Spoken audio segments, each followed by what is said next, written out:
Did Anna, were you able to get through Anna? Yeah. Okay. OG said that he would. Okay.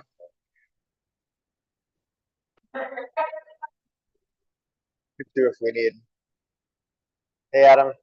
Welcome. Hey, how's it going? Good to see you. How's it going? Good, good, good.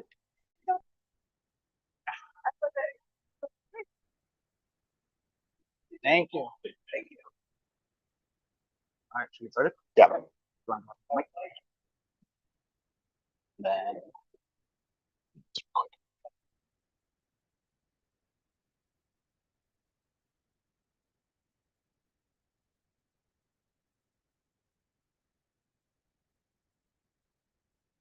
Good evening.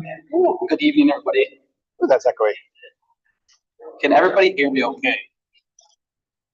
Is the echo too much? Good? All right. I got a thumbs up in the back. Thank you for being here. It's a gorgeous evening. Sorry to take you away from that, but we're really excited to have you. We're going to start with roll call. Sam Schoenberg, present. Jenny Schaefer. Maudie Garcia, present. So I just want to let everybody know, for those of you who have not been here before, we're going to go through a little bit of a different path today. We usually give a few updates from the Community Commission of Public Safety Accountability, just our parent body. We have so much to cover today. We also want to allow folks to ask questions because today we are focusing on our parking alternative response team initiative. If you haven't heard about it, we are going to go in depth on what it is, what it covers, where it stands. But just want to give you guys an update that we are going through just a little bit different of a path today than normally. There are no votes today, and we have one CCPSA update. Hi, I'm Sam Schoenberg, and I work on the committee that nominates the CCPSA, the Community Commission for Public Safety and Accountability. There are several updates that we received from the CCPSA this month. The one that I want to focus on is one that many of you have probably already heard about, which is that CPD Superintendent Larry Snelling retired a couple of weeks ago, and that starts the new process for nominating who will be the next CPD superintendent. And starting a few years ago, the CCPSA, a 7-member citywide body, has the authority to and is responsible for getting applications for CPD superintendent, gathering public feedback for it, and nominating 3 candidates, 3 finalists to the mayor for appointment. And the mayor can only choose a superintendent, a leader of CPD that is sent to him by the CCPSA. And I also want to acknowledge we have one of those commissioners here with us tonight, Gina Piemonte. And thank you very much for joining us this evening. There will be lots of opportunities to get involved in giving feedback for what you want to see in the next CPD superintendent, and we're going to talk about more of those opportunities later on in this meeting.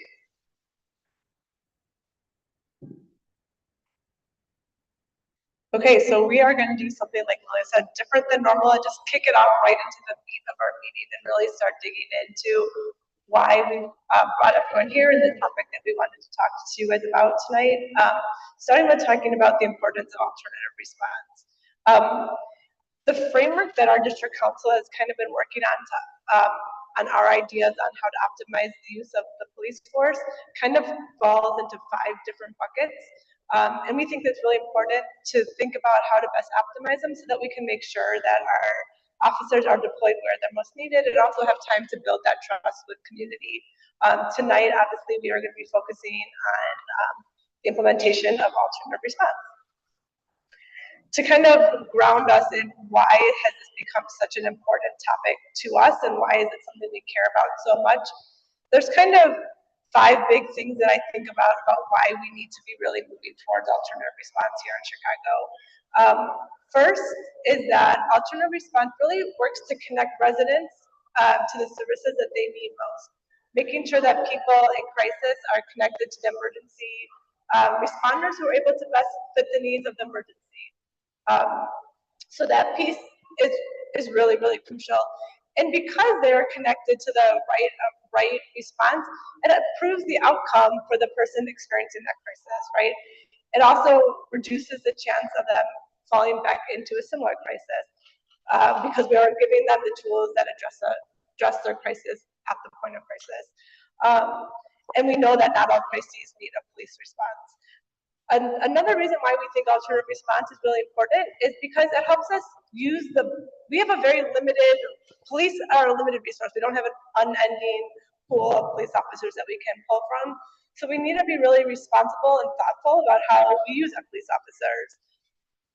So working towards alternative response really helps us to focus to deploy officers where they're most needed and where their training and their skills are best suited for. And the fifth part of an alternative response to be thinking about is that we have seen this implemented across different municipalities across our country, and it's working. We see other cities doing this very well, and we need to continue moving Chicago in that direction. Just to kind of dig in a little bit more to some of those points, we are out talking to community all the time about what they're looking for in public safety, and we consistently hear a number of different things. One of those things is that they want to see police out walking beats. They want to see them on the foot patrols. They want to see them on bikes. They want to be able to see our officers not just sitting in their cars or going from call to call. Another thing that we hear is that they want consistency in the beat officer. So they want the same officer patrolling the same beat, which makes a lot of sense. That way the officer gets to know the constituents in that beat and is able to have an understanding of what resources are there and knowing what's going on in the beat. Faster response times for 911 is huge. When you have an emergency, you don't want to be waiting around for a responder. And then another thing that we hear frequently from people is that they want officers to have time to be out in community, building those relationships, and actually solving problems that are occurring in the community. All that takes time, right? So that's why it's really important that we think about how we're deploying our resources, especially when we hear on the opposite side from the leadership in the 19th district around staffing shortages. They're saying that we don't have enough officers to appropriately staff all the beats in the 19th district. And also, even if we do, the cars are going from 911 call to 911 call to 911 call. That's why they can't get out of the car and do those interactions that we're looking for.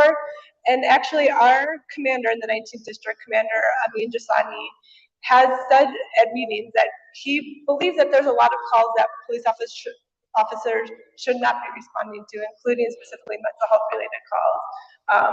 We are lucky to have the care team in our district for a couple years now, and that has been a big resource that we hope to continue using and growing in Chicago.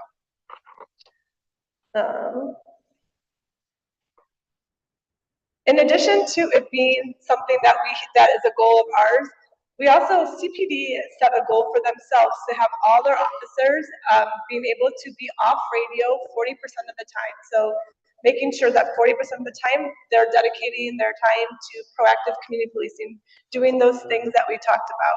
That was a big piece of what the workforce allocation study was looking at, was how to move every district to get so that patrol officers are at 40% of the time, 40% of uncommitted time on their beats.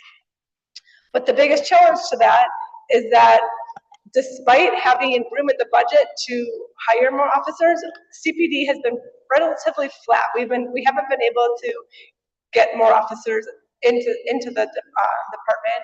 So I feel very strongly that the answer that we're looking for to get to this 40% and to get to what we're hearing from the community is not that we need to hire more police. We haven't been able to do that. This is not a problem that we can hire our way out of. We need to be thoughtful about how we use our workforce. We need to deploy them differently. And that is why alternative response is so important. It's really not about replacing police. It's about making sure we're being really thoughtful and responsible with the finite resources we have and allowing officers to focus on what they're uniquely trained to do. Question, yes.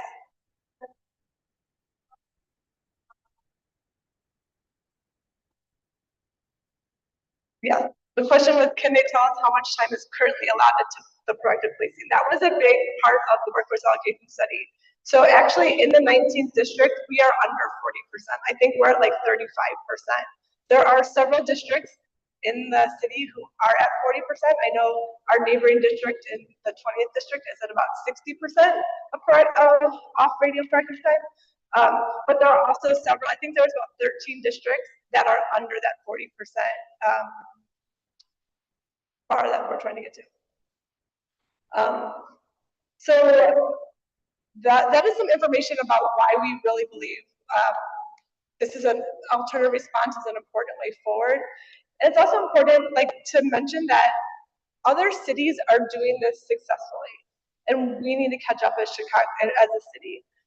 Just to point out a couple examples that are really kind of shining stars in alternative response. There's the Denver Star program that responds to about 300 calls for service every month. Durham, North Carolina has a program called HEART. It's a civilian responders. They've been able to divert more than 12,000 calls since they launched in 2021. And my favorite example always is Albuquerque Community Safety. They can currently respond up to around 3,500 calls for service a month. Those are calls that they're taking off the police's plates and able to send civilians to safely respond to. And in Albuquerque and in all these places, the data shows that about 1% of the time do they actually need to call for police backup, but 99% of the time they're able to do these responses safely on their own. And just to kind of double down on that point, and another example of how this has helped in Albuquerque, there's this quote that if you've been to a meeting where we talked about this before, I'm sure you've heard it, but it's important to us to share again. During the first year of Albuquerque Community Safety, we saw a 53% reduction in use of force. Why? Because we sent a better response to help people in crisis, and we better understood that it doesn't take a badge, it doesn't take a gun, and that people can get help in a variety of ways. And that is coming directly from the police chief in Albuquerque. And can you imagine what kind of cost savings would be potentially in Chicago potentially would have if we could get a 53% reduction in use of force? That would be huge, right? So it's important for that reason as well. Another reason why it's important is Chief Medina from Albuquerque credited their alternate response team for helping them get out of the consent decree. We in Chicago have been under a consent decree for a very, very long time, and we need help getting out of it. And one other thing, I just want to highlight this slide as well, because it is showing that this is not just something that's coming from community. These demands are also coming from the police. The LA Police Union in 2023 put out a memo that has different calls for service that they feel should be responded to by alternate response units. Things on here include, this is very small for me to see, but there's parking was on here, there is public health order violations, there is nonviolent calls for service in city parks. There's a whole slew of things that they suggested would be better handled by non-police entities. And I think that's really important because one of the things that we as a district council really try to do is make sure that police can be such a political issue, but really when we're talking about public safety and good policing and good public safety, we need to be thinking about things that are good for both police and for community. And I think that alternative response really kind of fits into that category as helping both police and community members.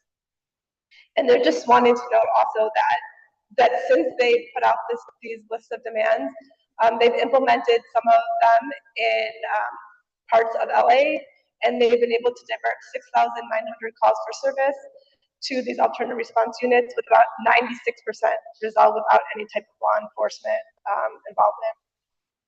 So just to kind of like hit the final point of alternative response, we really believe alternative response is the important way to go because alternative response is about sending the right responder to each call, which improves the outcomes while making better use of public safety resources.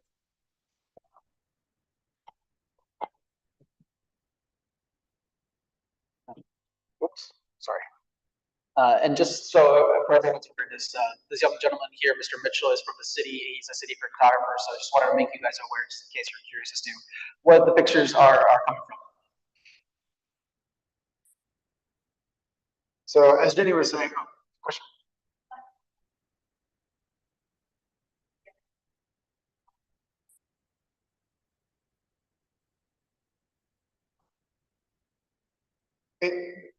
Just to repeat the question, is alternative response akin to alternative response something the CCPSA will be looking for in selecting a new superintendent? That is very on point for later on in this presentation. So I'm going to defer your question, but one that we think should be a priority. In short, it should be a priority in their search. And we'll talk about ways that that can be voiced over this search process. Just to continue what Jenny was mentioning about how alternative response has been embraced in other cities and used effectively in other cities across the country, there are several parts of Chicago's city government, including the police department, that have also stated their own commitments to alternative response. The first of those that we'll highlight, just highlight a bunch of them real quick here. First is CPD's Strategy for Organizational Excellence. This was CPD's own strategic planning document that they released last year. It has dozens of initiatives, but one of them that we've highlighted here is a commitment to analyzing calls for service, 911 calls, to promote alternative responses. And by analyzing the kinds of 911 calls CPD is getting, they've committed to looking at findings that can be used to make recommendations for alternative response strategies, to improve outcomes for those who would benefit from non-police services, and help patrol officers concentrate on crime prevention and enforcement. The next of these that I want to highlight is a recent community policing report that was produced by the Civic Consulting Alliance for the Chicago Police Department.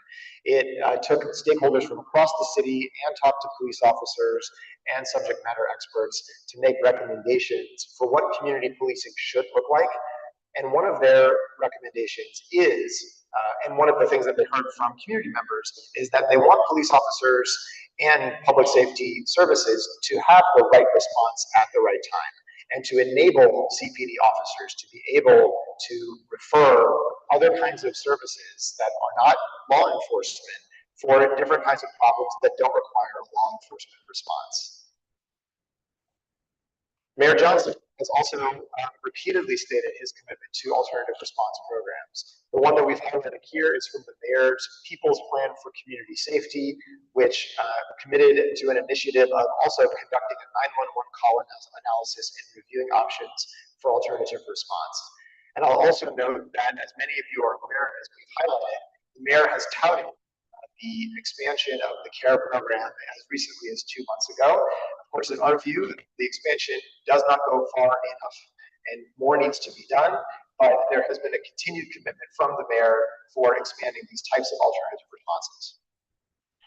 The next one is from the CCPSA, the Community Commission for Public Safety and Accountability, which we are in partnership with and part of the same institution. One of their strategic priorities they passed earlier this year unanimously was a priority to advance preventative, proactive community and evidence-based approaches to public safety. And what they stated in passing this priority is that many 911 calls do not require armed law enforcement officers and be more effectively addressed by specialized community-based organizations. So this is also a priority for the CCPSA. And finally, this is mentioned in the federal consent decree that the CPD is under with the state of it's enforced by the federal courts, but it's part of the state of Illinois' lawsuit against the city of Chicago. And one of the commitments in the federal consent decree is to have an advisory committee on mental health crises that would develop and expand current strategies for responding to individuals in crises, including reducing the need for police-involved responses and developing other municipal and community resources and alternative response options. So there's a range of commitments from CPD, from the city of Chicago, in the federal consent decree from the CCPSA, across city government for advancing these alternative responses. And what we want to do is turn those commitments into reality. Any questions so far? Great, Trisha.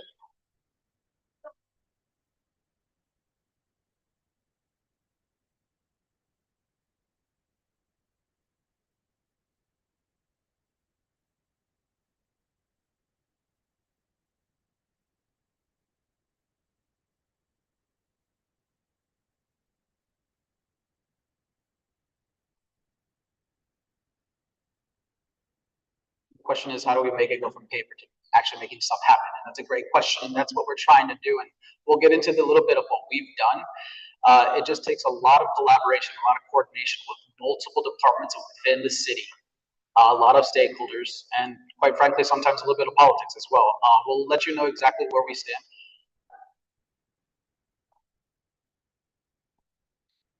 I think we organize, right? We get together, we organize, and we show that people want this, and we're going to get to that at the end with some ideas. And I think that this we'll get there, but we organize, and it takes everyone in this room and everyone to go and spread the word and make sure that your neighbors, your family, your community members know that this is something that we need to have, and push our elected officials to work together cooperatively to get it done.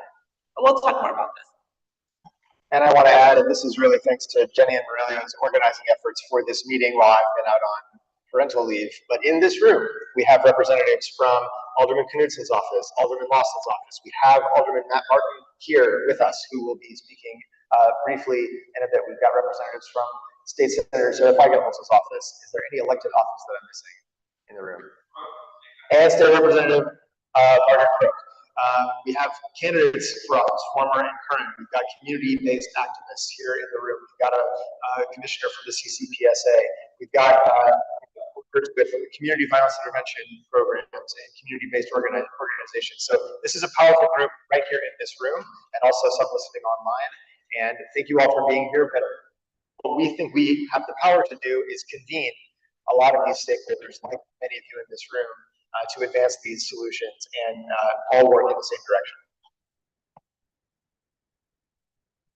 All right, so this might be a little repetitive, redundant for some of you folks that have attended our meeting before, but for those of you who want a refresher or just get to know our park proposal, so it is Parking Alternative Response Team ordinance that we put forth into City Council. Thank you to Alderman Matt Martin for being that sponsor and introducing it to the Public Safety Committee. But we wanted to get through the details just so that you know and understand our goals, our purpose, and again, what I said earlier, where it stands today. So our analysis of 911 calls for service found that approximately 10% of all 911 calls in 19 districts are for parking violations. In some of the districts, it goes up to 15%. When I talk to neighbors and friends about this, they say, wait, really? 10% of 911 calls are for parking violations? That's right. And we have CPD addressing these 911 calls. As I mentioned, across the city, we see that rise to up to 15%. Citywide average is about 8%, so 7.86%. So we know that this is the high calls that are going into 911, which is CPD, and we know that there's a better way to address this because, funny enough, Department of Finance is already addressing parking violations. They just don't get addressed through 911, right? So they see it out the street, they'll take care of it that way. So this mainly relies on CPD to address these parking violations. Our proposal was calling for the shift of primary responsibility for all parking-related 911 calls from sworn police officers to civilian personnel within the Department of Finance. We wanted that to run Monday through Sunday, 6 a.m. to 10 p.m. And we, of course, knew that after hours, parking violations may still exist. So we noted that CPD would still retain authority and at all times, and they would be the primary responders at the after hours. And, all other times would be responded by Department of Finance. And we suggested that a new personnel would be developed within the Department of Finance, and we dubbed them the Rapid Response Parking Enforcement Aides, because we envisioned a program in which they would be in a vehicle responding to these 911 calls so they can get there promptly. The reason I said all parking violations is because there's two types of parking violations that are coded within Office of Emergency Management and Communications, or OEMC. Those are parking violation 1, so think of those as obstructions or hazards for pedestrians, residents, or just traffic hazards in general. So think of blocking a fire hydrant, parking in a bus stop, crosswalk, handicap space, parked in a bike lane. Parking violations 2 are less serious. They're non-hazardous, so think about expired meters, street cleaning, or residential permit parking violations. The one thing that we wanted to call to your attention is these 911 calls that come in, The large majority of them are for parking violation ones. Again, those hazards. You can see that over 2/3 of the parking violations that go into 911 are for these hazardous types of parking violations. Just want you to keep that in mind as we start to talk about the progress and the counter proposal that we've received from the city. Any questions so far?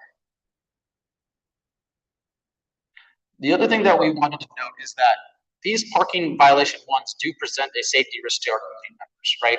We need to address them promptly. I like to bike around the city. It is really, really dangerous and nerve-wracking and stressful when you have a car parked in a bike lane. I feel more at risk. We've heard from residents also that maybe that their grandmother has a handicapped parking spot right outside of their residence, and sometimes that's blocked by a parked vehicle that's there illegally. How do we get that addressed quickly? These calls do become priority 3, which is the lowest priority calls for CPD, because we understand that they are tasked on taking care of much more, pressing matters. So sometimes these things don't get addressed in a timely manner. And again, we want to talk about safety even from those who would address these, the personnel through Department of Finance. Safety is the top consideration for our pilot program. We see that in our analyses that parking enforcement is generally low risk. More than 99% of 911 calls remain parking violations. One of the things that we've heard as concerns is, well, what if a parking violation is actually a robbery in progress? Well, again, when we look at over 270,000 parking violation calls, less than 1% of that may have been violent. And then we also want to note that the rapid response parking enforcement aids that we're proposing, they would respond to the same types of citations and parking violations that are addressed today by parking enforcement aids.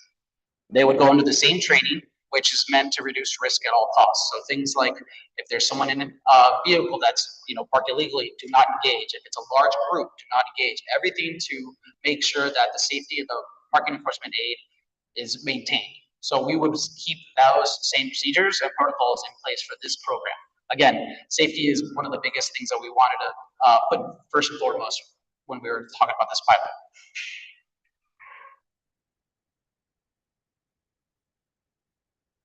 Another thing that we wanted to note is we have a pilot program in the city. It's called the Chicago Smart Streets pilot. So it's actually having our city buses actually log and cite any parking violations within a particular set of the city. It used to be downtown only. It's been expanded to now the north side, I think, up to Irving Park. But one of those things that we saw is in the Chicago Tribune article recently, it is noted that this program is incentivizing less parking violations and encouraging behavior change. So you can see before that parking pilot, 15% of there was a 15.6 recidivism rate within 90 days, meaning if someone committed a parking violation, would they commit that same violation again? Under the Smart Streets program, you saw that dropped actually to 7.6%. So it's having that bad behavior. So we know that knowing that parking violations will be addressed will change behavior. So that's something that we wanted to keep in mind for our pilot program as well. So now I want to update you guys on the communications that we've had with the city so far.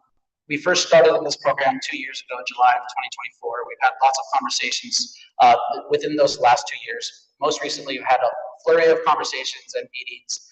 And we want to just make you aware of what we've received from the city and its departments. So on June 25th, we were in an interdepartmental meeting with OEMC, Department of Finance, CPD, and the mayor's office. In that meeting, the mayor's office said that they were in support of this pilot program, but only if it is limited to the parking violation 2s only, right? So those non-hazardous permit-style parking violations only. They also told us that they would support something Monday through Friday, 7 a.m. to 3 p.m., which is much more reduced than what we had proposed. They also suggested that we would rely on third-party contractors for this program versus city employees like we had suggested, because we had great conversations with the unions and which were supportive of this idea. And then on the other side of the table too is CPD. What they told us is that they would support this pilot if limited to PB2s only, which was really discouraging was their quote where they said that they would never support shifting any PB1 calls to civilian responders in the future. These are not viable proposals. This is also extremely discouraging and disappointing because if we were never to move parking violation ones into our pilot program or any form of alternative response, that means that the city is not serious about alternative response in general. We feel like we have a pretty clear, direct, no-brainer solution at the hands of our city government, and yet we are being met with hesitance and, quite frankly, resistance. We've also committed to being extremely transparent as to our communications. You have a full timeline here. As I mentioned, that June 25th meeting was with the interdepartment and with the mayor's office, specifically with Chief of Policy, Jung Yu. That's where we received our counter proposal. We expressed our disappointment live on that call, and then we set a deadline. We wanted to know why. Why are we going to limit this to PB2s only? Why is it going to be reduced to a subset of weekdays and lower hours? And why is CPD not interested in ever considering PB1s for a pilot program or alternative response program? They promised us that update by July 1st. On June 27th, before that July 1st deadline, we had district council quarterly meetings. We meet as district councils, all 66 of us, 4 times a year. And lucky enough, we were able to have and invite Deputy Mayor Emmanuel Andre, who is the Deputy Mayor of Community Safety, to that meeting. And I took the opportunity to ask him if he was aware of it and if he would commit to making our pilot program a reality to its full extent. He noted that he was aware of the program, didn't know all the details, but he committed to getting involved and learning more. So that was really exciting at that point in time. On July 1st, Deputy Mayor Andre actually called me and provided an update saying that he was having ongoing conversations with the city, gaining more information, but requested a deadline till July 17th. We granted the extension. Of course, we welcome his engagement. On July 14th, Deputy Mayor Andre and his team noted the retirement of Superintendent Snelling and requested a second extension to July 24th. Having superintendent retire is a big deal. We understand a lot of things come and change, and so we understood that it was going to need a little bit more time. On July 17th, Deputy Mayor Andre's team confirmed that the proposal remains a priority, noting that they've been having a lot more internal meetings and that they reaffirmed us that a formal update would come by July 24th. We requested July 24th because that would give us a few days before this meeting so that we could properly assess what they had provided us and report back to you. On July 23rd, Deputy Mayor Andre's team cited that they had received new data from CPD and that they would follow up with more on July 24th, which was last Friday. On July 24th, we did not receive an update from his team, and no written responses were received from any of the departments. I do want to call out that we requested this written response from the mayor's office, from CPD, from OEMC, and from the Department of Finance. So we're expecting a response that encapsulates all of these departments. We did not receive any of that on July 24th. Yesterday, or 2 days ago, I'm sorry, Deputy Mayor Andre's team noted that they are having ongoing conversations with Superintendent Waller, who's the interim superintendent, and that they would keep us updated as information becomes available, and please to look up for an update later this week. And then CPD noted update coming today, July 29th. Today's update, today is July 29th. We did not receive an update from CPD. We did receive a message from Deputy Mayor Andre's staff saying, sincerest apologies on behalf of Deputy Mayor Andre. He is still tied up at the office, but wanted to inform you he intended to attend the meeting this evening, but has not been able to step away. He will follow up with additional updates this week. Of course, if you have any questions in the interim, please reach out. I do want to take a moment and say, Deputy Mayor Andre came into this late, about a month ago. I caught him off guard with a question. Jenny was kind enough to take a picture here. You can see the back of my head here. And we really appreciate how engaged, how committed he's been so far. I know he's having a lot of ongoing conversations. We're optimistic that this work together is going to come to something fruitful and positive. and we look forward to continuing this as far and as long as we need to. However, there's been several instances similar to this where we had our first interdepartmental meeting with all departments, and we were really excited that something was going to happen. That was over a year ago. We were really excited with Chief of Policy Jung Yoon joined the conversation. That was over a month ago. And now we also have Deputy Mayor Andre joining the conversation, and that was also a month ago.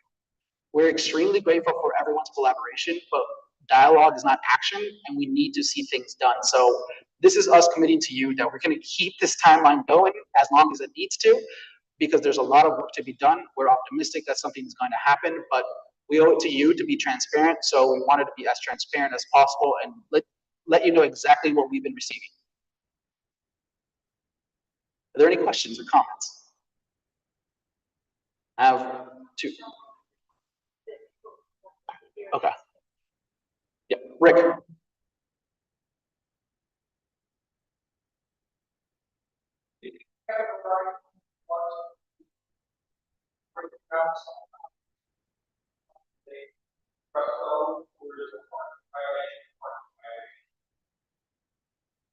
That's a great question. Is this better now? Yeah, a little bit further away. Yeah. That's a great question. We'd have to look, as you know, we have to FOIA the information here in Chicago. We'd have to look at Minneapolis and LA and see what they're doing. I don't know if it's, as complex as PV1s or PV2s or just parking violations, but that's something that we would need to look into. Sorry, can you repeat the question one more time? I was thinking about the microphone thing, but I think I might.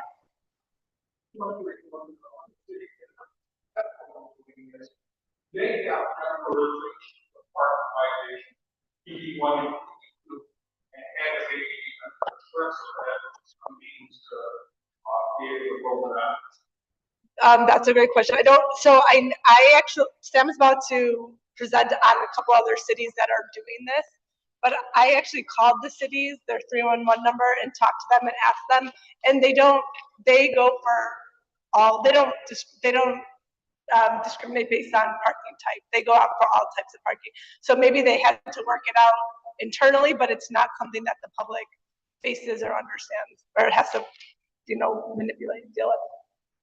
Good question. Apologies, I realized that I deprived you of the back of my head, so now you can see that. There's other questions, I believe.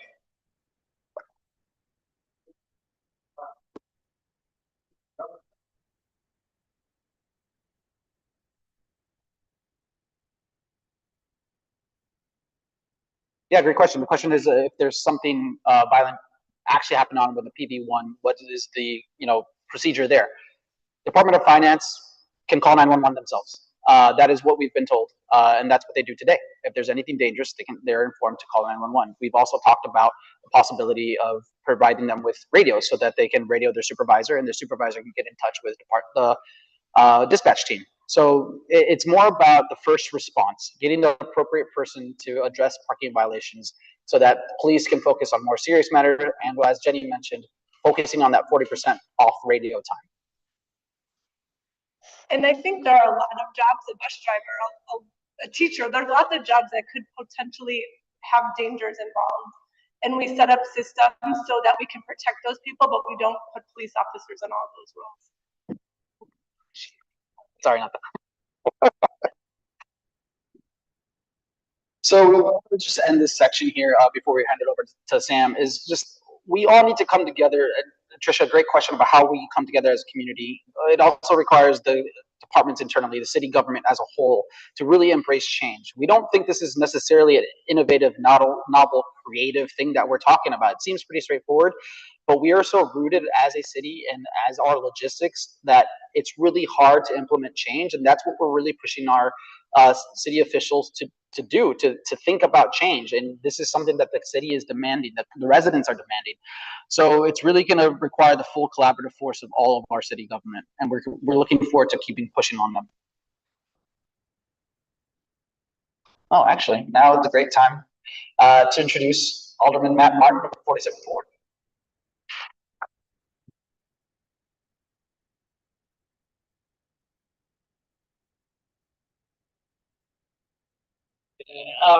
Take my seat. Okay, I'm gonna jump in. Hey, everybody. good evening. I first want to share my sincere thanks to Murillo, Sam, and Jenny for their work. As you've seen,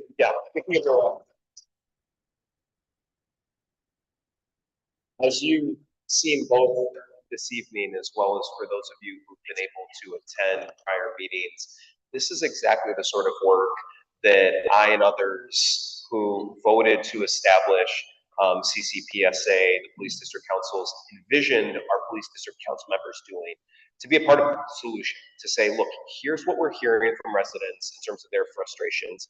Here is a set of preliminary solutions. We're going to workshop those with key stakeholders, get legislation introduced, work in good faith to revise the proposal based on what they're hearing, and then get something passed. And so I think that they've checked all the boxes and then some. And I just have to acknowledge, being in the room with them when so many of these meetings have happened, it's profoundly frustrating to see this is where we are, especially with the most recent meeting they mentioned with the mayor's office leading that, where it was a real step back. And we were looking to see a step forward and say, hey, maybe we can find a compromise with PB1s and PB2s so that we can get our foot in the door, see this stuff work in practice, and then make progress. Because as much as it's frustrating to say, oftentimes you don't get from point A to point Z right away. It takes a few steps along the way. And to see us move backwards, not forward, saying essentially we want fewer hours, we want fewer teams. Essentially what was pitched to us was 3 people to operate these 2 separate pilots in different parts of the city, which is like, how can you get from a universal commitment to do alternative response, as they had flagged at the outset across all our institutions, and say our solution for that is 2 things. And I'm going to get into the second in a second. The first is with regard to this proposal, which is great, to say, okay, 3 people across the city. That's ridiculous. And then even with the alternative responses that have already been a priority around mental health, that was a program that was almost run into the ground by a public health commissioner for CDPH that didn't believe in the program, just stopped hiring people to fill these positions. And it was only after it became public that she had sent back federal COVID relief dollars to the federal government, saying that we couldn't spend those dollars at a time when we are giving pink slips to people in the public health department. That is when she was essentially fired. She was asked to resign. I really struggle to see how we're going to connect the dots from what is best practices in other places, a commitment to do this across city government, but then what's been up here. So, look, I know my colleague, Alderman Vasquez, shares my opinion on this. We were in a meeting yesterday talking about these very issues. You have people all across the city, all across city government, who are committed to doing this. And we also have people who are not committed to doing this, who, especially when it is election season, are saying good things, that leave people nodding their heads. But when it comes to actually doing the work, when the election spotlight is not shining, you see what happens. And so I think that there are a lot of takeaways that people have, that I have, about how we can keep this going. Because just because we were offered a step back doesn't mean that we're just going to put this down altogether. It means that it's going to take longer.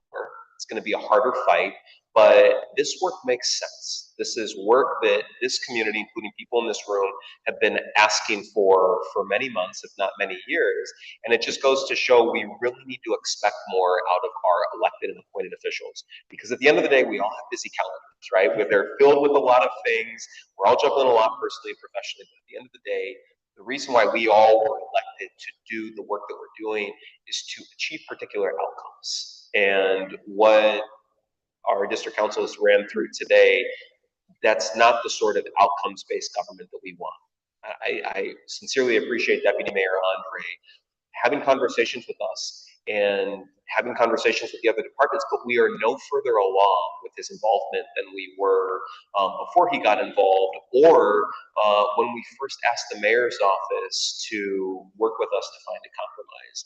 So I think these are hard truths to hear, they're hard truths to say, but if we're gonna see progress on these issues and other issues around parking enforcement, or alternative enforcement more generally, so that when there are robberies, burglaries, carjackings, and shootings, we want officers to respond to that quickly, to investigate, identify offenders, help hold them accountable.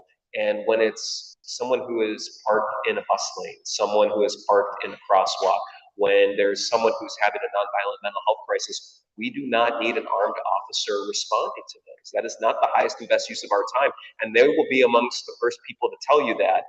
We're really struggling to see a policy put forward and really embraced that reflects those values. So we're going to keep working on it, especially Alderman Vasquez and myself, but we have a long way to go. And we look forward both with this meeting, hanging out afterwards, and then moving forward more generally to work with you all, to work with our great police district council members to figure out how we find a new path to getting this done. Thank you. Yes.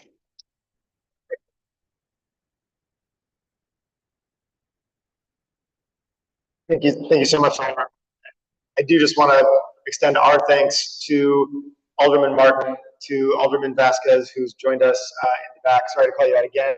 And so much of the success that we have seen has been through the productive partnerships that we've had with other elected officials here in the 19th district, including Alderman Martin, Alderman Vasquez. Also signed on to this bill, or to this legislation in City Council, are Alder people Lawson, Clay, and Knudsen, 5 of the 6 Alder people who represent the 19th Police District. And so we really appreciate those partnerships. I've so enjoyed working with you, and I'm glad we're in this fight together to keep pushing for it.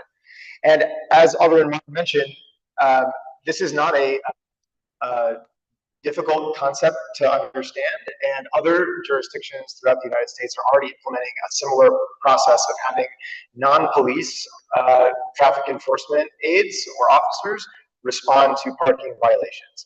One of those examples is in Los Angeles, where the Los Angeles Department of Transportation has traffic enforcement officers that respond 24/7 and do what our Department of Finance does, which is have folks go around to neighborhoods and ticket cars that are parked illegally, but they also respond to constituent complaints involving parking violations, and they route that through 911 and then dispatch LA DOT. Minneapolis is another jurisdiction that has civilian traffic control officers who are dispatched to go and respond to parking violations in real time.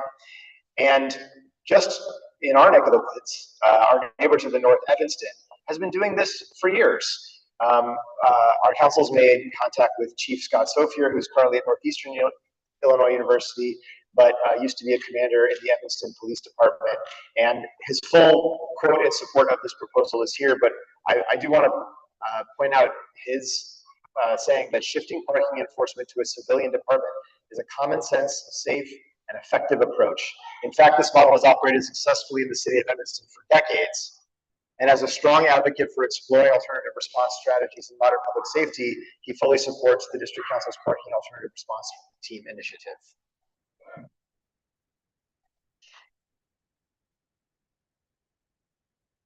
Okay, we can go next slide. So this was kind of bleak and disappointing, but we don't want to leave you with this bleak and disappointing message. We want to, this is, I think, an exciting time, and this is to be expected. We are introducing something to the city that has not been done before, right? This is brand new, and we have seen from other iterations of people trying to make massive changes to systems that it is a hard road and it is bumpy. So I'd like to point out, for those of you who don't know about the Freedom House ambulance service, they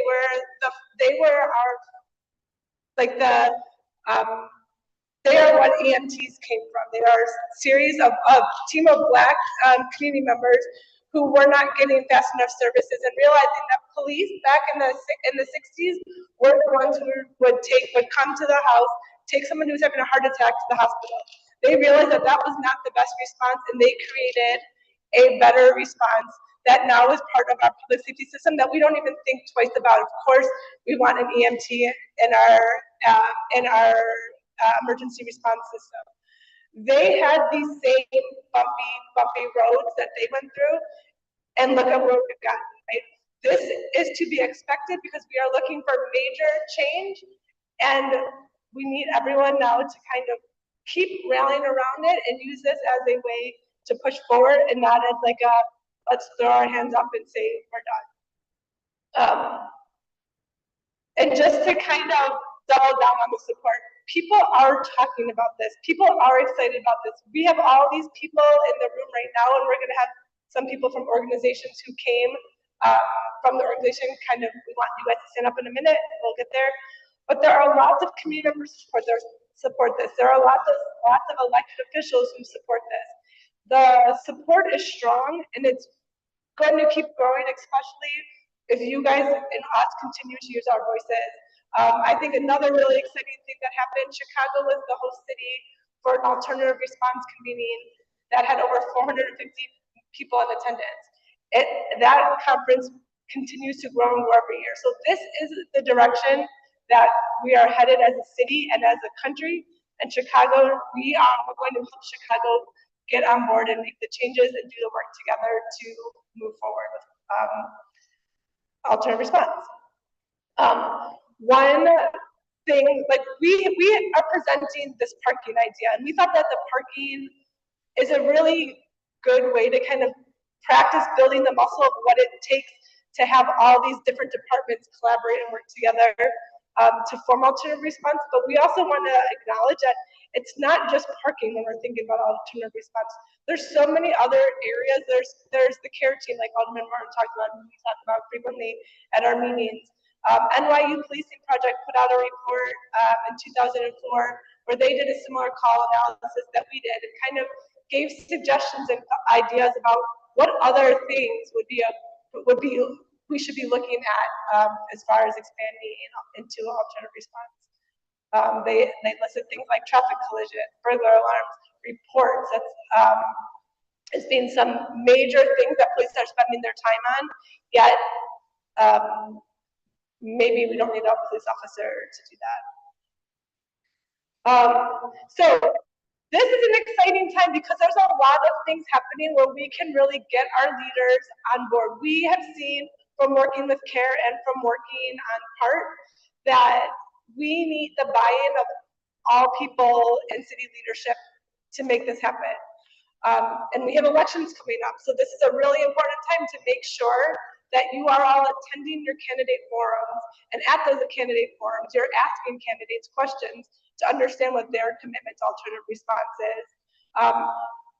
Bring your friends, bring your neighbors, ask them to do that. Make sure that alternative response becomes an issue in this next election. We have some questions up here.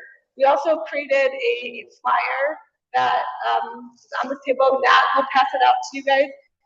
That just has the questions for you to kind of take with you, put in your pocket, bring it with you to the candidate forum. We also have you guys pass out, while you're passing out the commitment cards, I want you to be thinking about what you can do to prioritize this issue in the next coming year or so. So there's some commitment cards that are going to go over these ideas. So follow along as we talk about them and be thinking about what is your specific role. Okay, the next opportunity we have, thank you. The next opportunity we have to act right now is around the superintendent search that Sam was talking about at the beginning. This is a really exciting time. Having a superintendent who is on board and understands the importance of alternative response is essential for making alternative response work well in Chicago. We know we don't actually need the police to be answering these calls, but we need them to be part of the system that works to create what the response is. Make the responses work together and collaboratively. So we need a superintendent who is able and willing to think about what should officers do? What should we have other responders do, and work to build that system? So the commission, we have two commissioners here today. If you guys just want to raise your hand. Commissioner Gina Piamonte and Commissioner Angel Navarro, thank you both for being here. And there's lots of different opportunities, and I'll give you guys a second in a minute to come up and talk if you'd like to as well. For community to give input on what you want in the next superintendent, but some of the ways that they have are they're having listening sessions. There will be one on the north side. Go to those listening sessions and ask them to ask the superintendent this exact question or a question that you have around alternative response. They have monthly meetings just like we do. Go to those monthly meetings, make public comment. It's tomorrow, right, at the Copernicus Center on the north side, so it's convenient for us. Go there, tell them that this is something you want to see. There's also a community input form that is a QR code that's on the sheet that's being passed out. Fill that out. Tell them what you want to see. Having a superintendent on board is crucial, and so this is an exciting opportunity that we all have to lend our voices. One other thing I want to mention is NYU Policing Project, who has been a leader across the nation in alternative response, launched something called the 12 Million Calls Initiative. And what that is a goal of moving 12 million calls per year from police over to non-police responders. And they're looking for cities and municipalities to sign on and to commit to make this commitment. And I think that this is actually a really exciting thing for organizers and for people in community to push them in the current administration, future administrations to sign on. Think about what would it look like? How can we move towards a emergency response system where we have a significant portion of calls diverted to non-police crisis responders? And what could those be? So what I want to spend the next couple of minutes doing, like we mentioned with Trisha's question at the very beginning, we have invited a lot of people in this room who have a lot of power and a lot of thought into what needs to happen from an alternative response. We have commissioners, we have older people, we have community organizations. I know on the Zoom we also have a couple other people from funders, right, and philanthropies who are on the call, as well as the University of Chicago, who does their health lab. They do a lot of thought and thinking around what alternative response could look like. So if you are a community organization or somebody in the community working towards alternative response, if you want to maybe come up, well past the microphone and kind of share some ideas about, who you are, let the community know how they can get involved with your work, let them know what kind of role that you see yourself moving forward on alternative response goals, and then any opportunities to get involved. So welcome people from orgs to come up. Okay.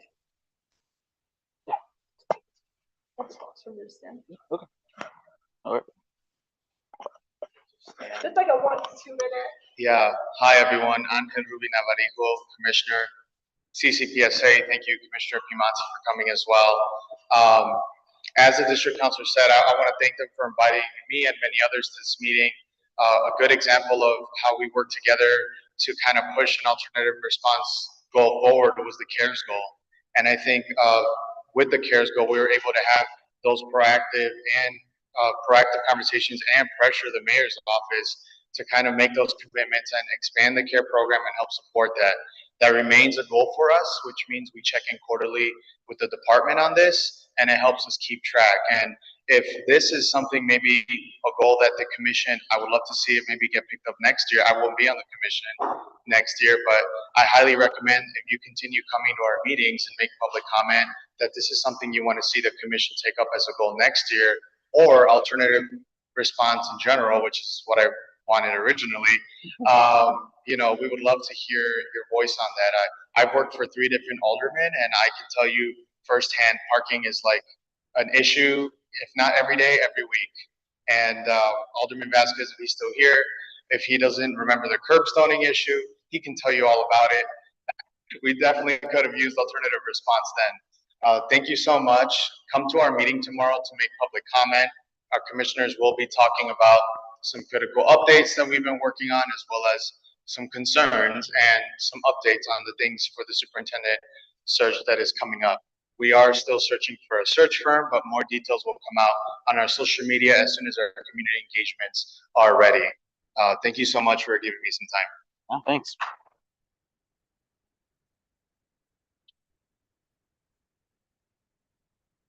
Hi, good evening.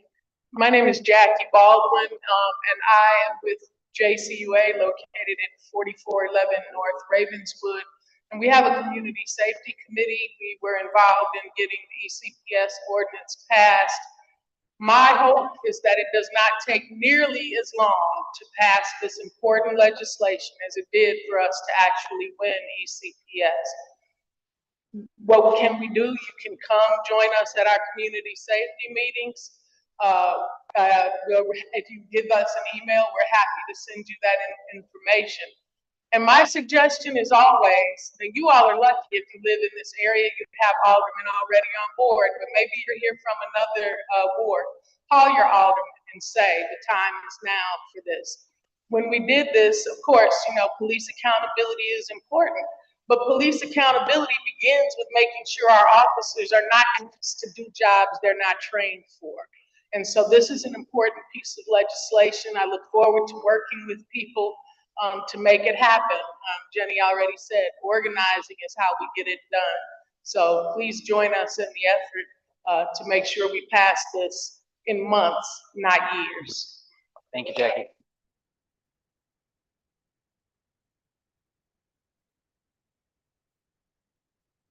Hello, everyone. My name is Gerald Polanco. I'm here from Impact for Equity, April, and we're involved in alternative response in multiple different ways.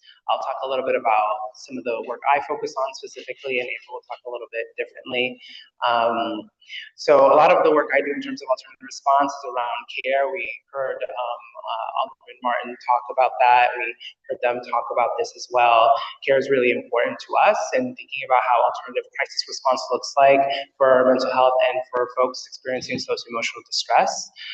Thinking about how we can expand access to this, not only citywide as it's now been implemented since mid-May, but also thinking about expanding its hours and expanding its reach and its greater collaboration with other community organizations and be more present in the community. And that requires support from all of you to go to all of your alders, to all of your electeds, to your DCs, to talk to all of these people to make sure that this is a priority for the budget, that is properly funded, progressive revenue, and through proportional funding through CPD, because it's going to be really important in order for us to have these access to these resources, along with a whole suite of support that exists in the community. Yesterday, actually, we had a town hall. We're having several regional town halls throughout the city through the Treatment Not Trauma campaign, and we had one yesterday at Broadway United Methodist Church. It was wonderful. Several people were here. Nafta here is an active member of the Treatment Not Trauma campaign, and there are many ways in which we can be involved with your community organizations. We're actively canvassing and speaking with electeds on this. So I'm going to pass it to April to talk a little bit about DCs. Thanks. Hello, everybody. I'm April Guevara-Espinosa. I'm a legal fellow at Impact for Equity. And so on my lens, I work a lot with GAPA, with Jackie and Jose, the Grassroots Alliance for Police Accountability, who are one of the main coalitions pushing for the ECPS ordinance that created DCs and CCPSA. So on our part of the work there, it is about pushing the CCPSA commissioners to push alternative response at the police department level, whether it be parking or other things. It's very common sense things that sometimes police don't need to respond. You don't need a weapon, you don't need a badge to respond to certain calls. And it really is just that simple. So part of our coalition work is really just thinking about how else we can push for alternative response programs, obviously always supporting DCs in that work. And if you are just like any other organization in the room, as Impact for Equity, we'd love to talk to you about any of your alternative response ideas, because we do active research and advocacy in that space in general. So that's it. Thank you.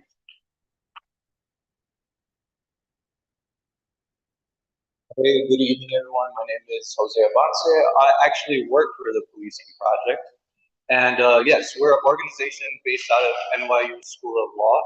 But I happen to be working on Chicago-based projects over the last 5-6 years that include the Neighborhood Policing Initiative. And now working on alternate responses. And yeah, I just want to kind of, the report that was shared on the screen, maybe I could share a few takeaways from that report. We did a calls for service analysis of 911 calls at CPD handles. And then what we also did was interview community members about their experiences, their perceptions of alternate response and community policing in Chicago. And at this time, CARE already existed, but a lot of people didn't even know CARE existed. And when we interviewed them and showed them material about CARE, they thought that we were like making this up because they're like, hey, we don't even know this. How can this exist and we don't know about it? And it was because it didn't exist in their district. It was a pilot, and now there's expansion and that's great. But there's still so many calls for service that we could look at that we could develop pathways to actually create alternate responses. And the report highlights examples from different cities, as the district counselors here highlighted some of those cities.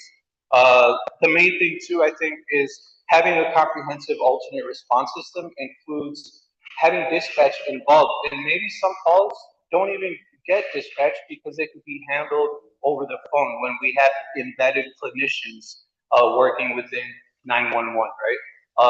If the response is needed, maybe some responses might not require a police officer, and it's important for cities like Chicago to evaluate what kind of calls for service deserve a police response. Keep in mind, data says about 3% of 911 calls are actually violent crime. So we have like a bunch of calls that are not immediate emergencies that could be handled by alternate responders, right? The other thing too, alternate sites. Maybe what are other destinations we could take folks to that are not jails and that are not emergency rooms? And these could be sobering centers, they could be transition centers, and cities need to be set up to be able to have those kind of things. Anyways, I could keep going on forever. If you all ever have any questions about how other cities are doing things, what can Chicago do? Policing Project is here and is always happy to have conversations and help out. Thank you.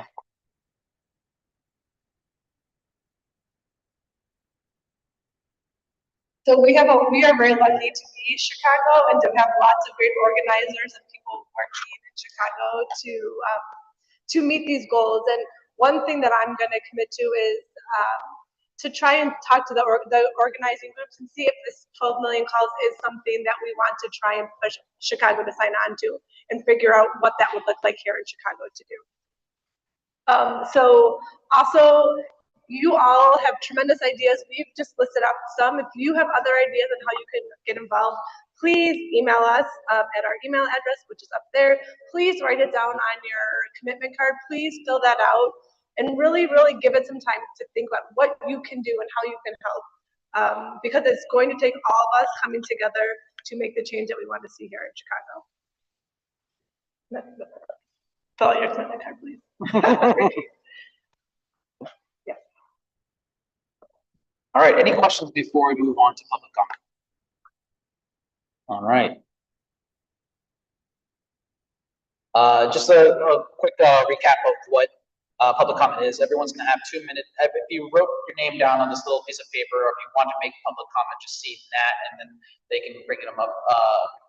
The new requests for public comment, but everyone will get 2 minutes. Please keep it on topic, and yeah, we'll go from there. Now we're going to show off this timer that you saw last month, but if you haven't seen it before, it's my nice summer timer. But we're going to start off with nada.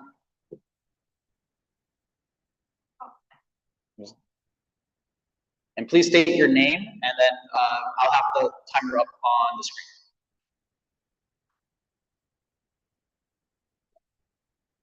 I'll try to keep it away because of the echo. My name is Nada Abbott, and I'm one of the core leads of 44th Ward Action. And we were born out of public health and safety campaign last year because we weren't getting any traction with our alderman in 44th Ward to fund treatment on trauma and fund care programming. And this in the last 5 years of Lakeview Pride, we've also experienced basically extreme over policing in the afternoon and night after Pride. And so we've been trying every which way to get a conversation going. And this year we sent a petition on May 18th and again on July 15th. And I realized today listening to you that we should have renamed it to Alternative Response to over policing of peaceful neighborhood of Lakeview on the occasion of celebration of Pride. So I guess we can add it to the alternative response for mass events or large gatherings. And the primary concern for me personally, just as a human, is that to me it seems like a reflection of extreme segregation that is being imposed on our neighborhood. And I understand we're 80% white. However, there are other people who live in our neighborhood, and most people who live in our neighborhood don't want it to be segregated. So how do we balance the requirements for safety and actually being mindful and responsible in how we use our police force? So there was also a public safety town hall that our alderman hosted last week, and it was all about policing and prosecution. And that was disappointing. So the question, and I've been asking you guys, you're very patient with us every month, what do we need to do to perhaps request a formal response to the question of how decisions were made about post-Pride security? Because before Pride, Alderman gave a press conference and said it was a collaboration of many different organizations. But during his town hall last week, when we asked him, he literally said it was all CPD. So now we have this conflicting information. I don't think it will improve the situation unless we figure out how do we bring them to the table, how do we collaborate better, and most importantly, how do we not create this kind of segregationist view of safety in the. Thank you, Nata. Yeah. Yeah, please.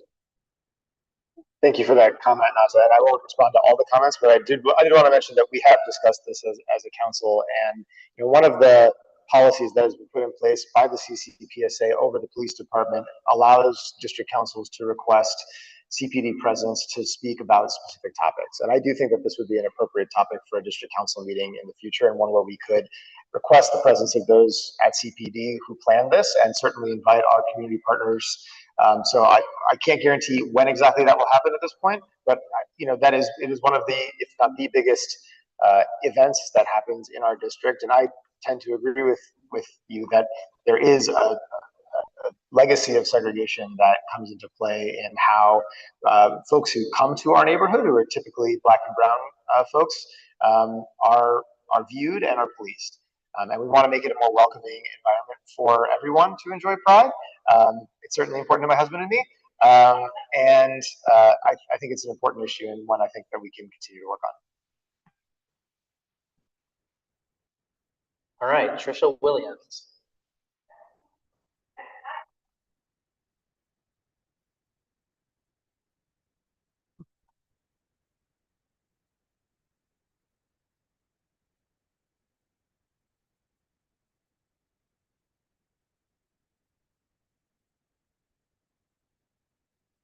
Thank you.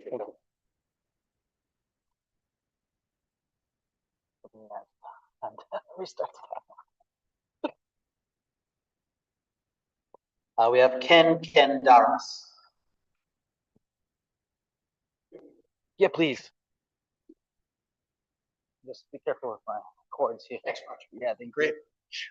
This probably isn't as pressing an issue for some people, and it's certainly been raised before. But it's really a question about the menace of both electric powered vehicles on sidewalks, whether they're coming at you or they're parked on the sidewalks. While coming over here, if you went by the corner of Montrose and Marine Drive, you'd find as a pedestrian that you'd have to navigate your way around about 12 to 15 Lime bikes. Not one straight line existed for any person to walk through. And so if you imagine somebody who had challenges in terms of physical mobility, there would be absolutely no way for a person to pass along that pathway. So I don't know what the status is. I know it's been raised with a number of issues, or excuse me, other forums like this. And I know that there's some state legislation that may or may not be coming on stream. But what's your sense about the status about how to control this? particularly focusing in on compliance to the companies that are renting out most of these vehicles.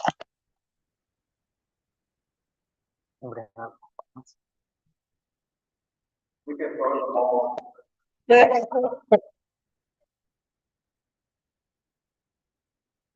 I will be very honest, I don't know a ton about about legislation and what's going on. I don't know if Alder's offices have more information, or have you maybe contact your Alder? I'm happy to find the time to talk.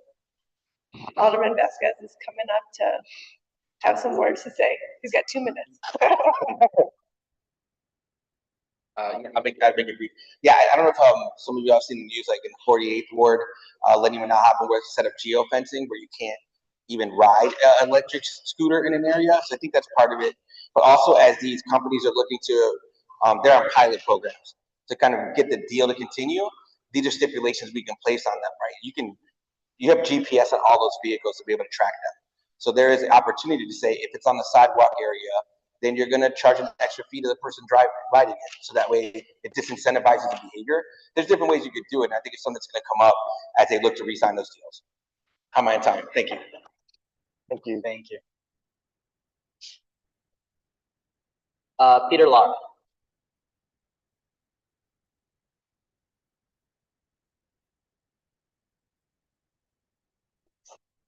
Thank you so much.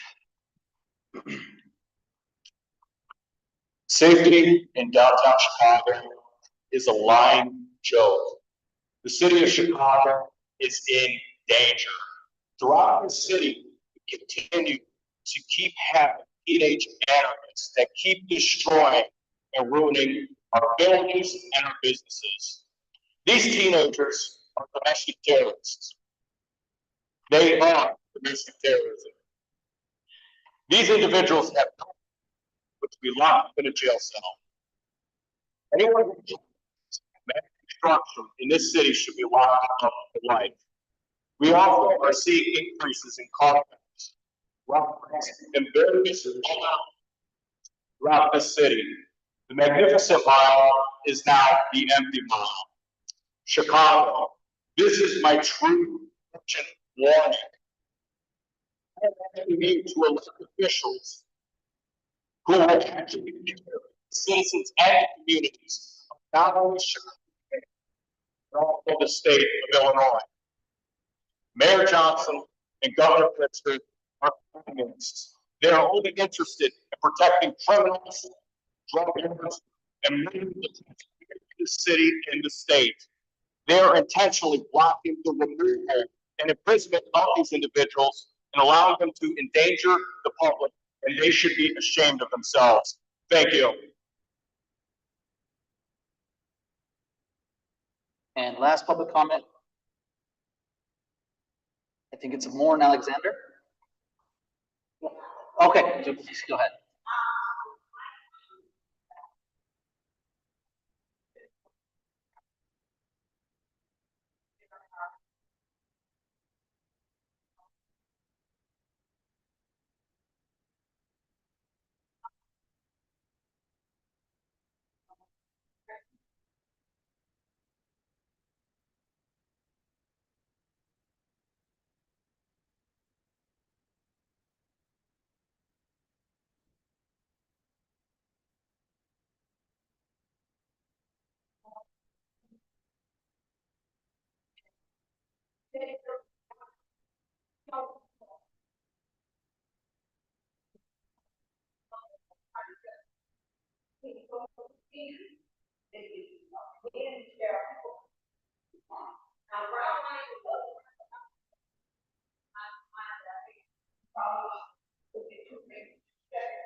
All right, well, that concludes our public comment. I do want to take some time to thank our host here at Clayton Park. This was a fantastic space. I also want to take some time to recognize and thank Nat and Oswaldo from our CCPSA staff team. They're significant.